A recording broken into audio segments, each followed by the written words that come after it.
Hi guys, চলুন দেখি এরকম একটা ডিজাইন কিভাবে খুব সহজে তৈরি করতে পারি। চলুন শুরু করা যাক।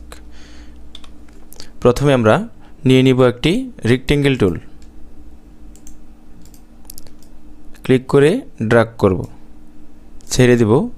এখানে এই কর্নারে অ্যাঙ্কার পয়েন্ট থেকে হালকা ক্রাপ করে নেব। তারপর আমরা এটার উপর কালার অ্যাপ্লাই করব। রেড কালার অ্যাপ্লাই করলাম। আবার একটা পলিগন লেসো টুল নিব। পলিগন লেসো টুল নেওয়ার পর আমরা ক্লিক করে ড্র্যাগ করব, শিফট প্রেস করে ধরে ছেড়ে দেব। এখানে কালার অ্যাপ্লাই করব, white colour.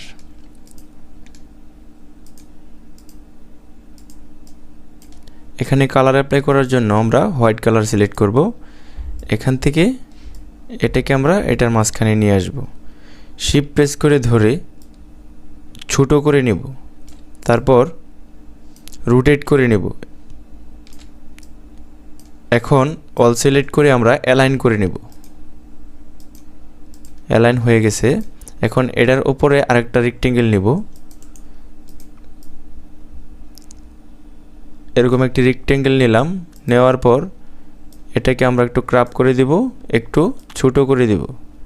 Right button click করে অ্যারেঞ্জে চলে যাব। অ্যারেঞ্জ থেকে সেন্ড টু ব্যাক করে দেব। এটার মধ্যে আমরা একটা কালার ব্যবহার করব। কালারটা হচ্ছে এই কালারটা সেট করে দেব এবং আমরা স্টক কালারটা অফ করে দেব। এখান থেকে আমরা অ্যালাইন করে নিব।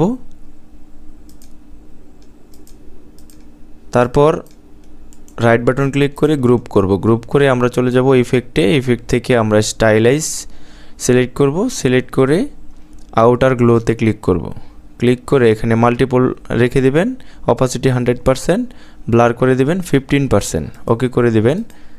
হয়ে গেল আমাদের সুন্দর একটি ইউটিউব। থ্যাংক গাইস, ভালো থাকবেন। আসসালামু আলাইকুম।